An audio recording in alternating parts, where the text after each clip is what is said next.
क्या, और सेबी क्या करने वाला है, क्या करने की तैयारी, क्या बात हुई? बिल्कुल, देखिए अब पूरे मामले की क्लैरिटी आ गई है। हाँ। पूरा मामला हुआ कैसे, ये 4 रुपए की कॉल 209 रुपए हुई कैसे, और इसमें खास तौर से रिटेल को जो थोड़ा सा समझ के चलना चाहिए, क्योंकि कितना बड़ा लॉस हो सकता है हम सोच नहीं पाते हैं कई बार कितना बड़ा लॉस हो सकता है, लेकिन हो जाता है ट्रेडर्स को। 67,000 की कॉल की करीब 2.8 लाख की क्वांटिटी एक ट्रेडर ने मोबाइल ऐप से ऑर्डर डाला, और वो ऑर्डर क्या था, आपने एक स्टॉप लॉस मार्केट का ऑर्डर डाला हुआ था। आप क्या करते हैं, 1 रुपए, 1.5 रुपए, 2 रुपए पे कॉल ट्रेड कर रही है 67,000 की, आपको पता है कि उतना तो आना नहीं है, तो जितना भी 2 रुपए भी मिल रहा है, आजकल ब्रोकरेज तो जीरो है, एसटीटी भी ऑलमोस्ट जीरो है क्योंकि प्रीमियम पे लगता है, तो 2 रुपए भी अगर आपको मिल रहे हैं, आप सपोज करिए आपने 2 लाख बेच दी कॉल्स कि 4 लाख रुपए घर में आ गए, कुछ नहीं है मेरा 4 लाख रुपए घर पे आ गए, आपने वो लगा दिया ऑर्डर। लेकिन आपने क्यूटनेस में क्या किया कि कवर करने के लिए कि अगर कल को मान लो कुछ भी उल्टा सीधा हो जाए तो वो 2 रुपए का, चलिए ठीक है, अगर 3 या 4 रुपए हो गए तो मैं अपना लॉस लेके निकल जाऊंगा, वो एक रिस्क रिवॉर्ड लगा दिया उन्होंने। यहाँ पे ऑप्शन प्रॉब्लम क्या हुई, एक ऑप्शन ऑर्डर 2 तरीके के होते हैं, एक होता है मार्केट ऑर्डर, एक होता है लिमिट ऑर्डर। तो एक स्टॉप लॉस लगाया आपने, लेकिन स्टॉप लॉस पे आपने फिर लिमिट नहीं लगाई, आपने मार्केट ऑर्डर डाल दिया कि अगर 2 रुपए, अगर मान लीजिए 3 रुपए 4 रुपए क्रॉस हो गया तो वो मार्केट का जो भी रेट है उसको खरीद लेगा। प्रॉब्लम क्या है, वो मार्केट रेट का कोई मीनिंग नहीं है, क्योंकि वो मार्केट रेट जो है वो अगर डेप्थ नहीं है, सेंसेक्स के ऑप्शंस अभी चलने शुरू हुए, निफ्टी में बहुत लिक्विडिटी होती है, तो इसके लिए आप अज्यूम करते हैं कि चलिए ठीक है 2 रुपए क्रॉस हो तो मैं सारा माल आ 2.5 रुपए में सारा हो जाएगा। यहाँ पे लिक्विडिटी नहीं थी, प्रॉब्लम ये थी। और कई लोग क्या करते हैं, इस चीज़ का एडवांटेज उठाते हैं, वो जानबूझ के अपने सेल के जो ऑर्डर्स हैं वो बहुत ऊपर रखते हैं। जैसे कि यहाँ पे किसी ने 150-200 रुपए में सेल के ऑर्डर रखे हुए थे, उसको पता था कि इसका कोई मतलब नहीं, लेकिन अगर बाई चांस लग गया तो, किसी का स्टॉप लॉस लग गया तो इस वजह से ये जो ऑप्शन है ये ट्रेड हुए, 5 रुपए वाला 206 रुपए तक पहुंच गया। अब ऑब्वियसली फिर ब्रोकर क्या करेगा, ब्रोकर उस आपके सारे सौदे काटना शुरू करेगा, उसमें जो जो प्राइस मिलता जाएगा उस पर वो फिल होता जाएगा, वो 206 रुपए तक गया तो 206 रुपए का हो गया। अब ट्रेडर कह रहा है कि उसको 78 लाख रुपीज का लॉस हुआ है।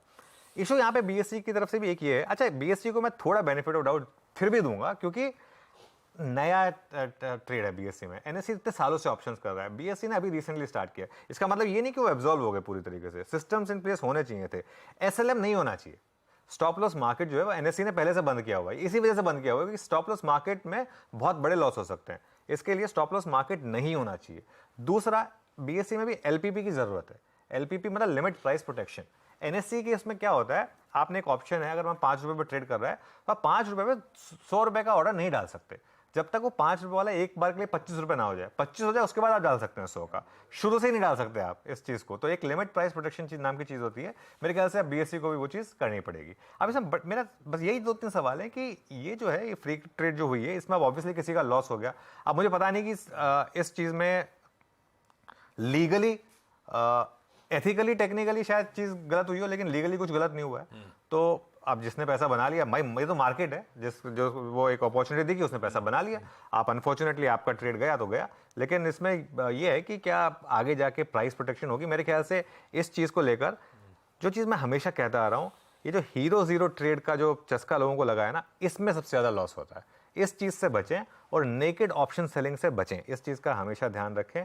और 2 चीजों पर मुझे लग रहा है कि बीएससी को एक्शन लेना चाहिए, एक तो एसएलएम स्टॉप लॉस मार्केट वो नहीं होना चाहिए, सिंपल है, और दूसरा एलपीपी मतलब लिमिट प्राइस प्रोटेक्शन, ये आना चाहिए। मेरे ख्याल से धीरे धीरे बीएससी भी मैच्योर होगा इन चीज़ों को लेकर और वो भी इसके ऊपर एक्ट करेगा।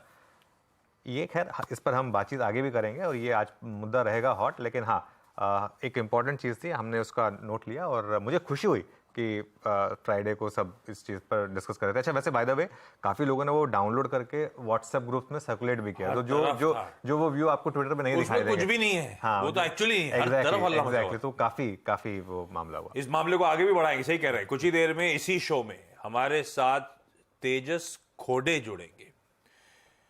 इस प्लेटफॉर्म, इन्हीं के प्लेटफॉर्म पूरा कांड हुआ है शायद, तो उनसे बात करेंगे, तेजस से बातचीत भी होनी है, तो बढ़िया ये आगे।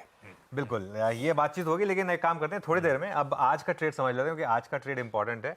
और मेरे ख्याल से इस महीने जो सबसे बड़ा क्यू है वो है बैंक निफ्टी, और उसका मैं एक रीजन बता रहा हूं, क्योंकि 4-5 बड़े बैंकों के आप प्राइस एक्शन देखिए।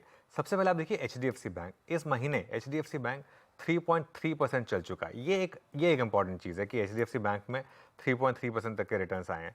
एसबीआई में 3.9% के रिटर्न्स आए हैं आशीष, और कोटक ने साइंस दिखाए हैं चलने के, 2% कोटक चल चुका है। सिर्फ आईसीआईसीआई बैंक और एक्सिस का चलना बाकी है। आईसीआईसीआई बैंक सिर्फ 1% चला है, एसबीआई सिर्फ 0.7% चला, लेकिन बाकी 3 बड़े स्टॉक्स ने क्लियर साइंस दिखाए हैं ब्रेकआउट के। और एक चीज, बैंक निफ्टी ने 44,200 सक्सेसफुली डिफेंड किया, जो हम लगातार बात कर रहे थे कि उसका डिफेंड करना जरूरी है।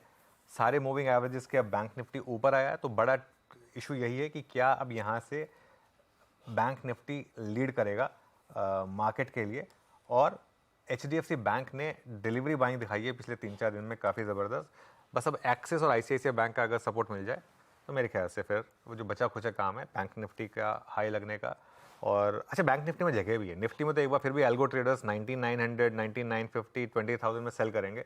बैंक निफ्टी में ऐसा कुछ भी नहीं है। बैंक निफ्टी में भी न्यू हाई 1000 पॉइंट दूर है। तो मुझे लग रहा है कि बैंक निफ्टी में थोड़ा सा अनफिनिश्ड बिजनेस बाकी है अभी। ये अपफ्रंट कमेंट्री में भी आया था निफ्टी बैंक की चाल के बारे में। तो खैर आएंगे इंडिविजुअली इन सब पॉकेट्स पे टच अपॉन करेंगे, पर क्या मूव बैक टू बैक 6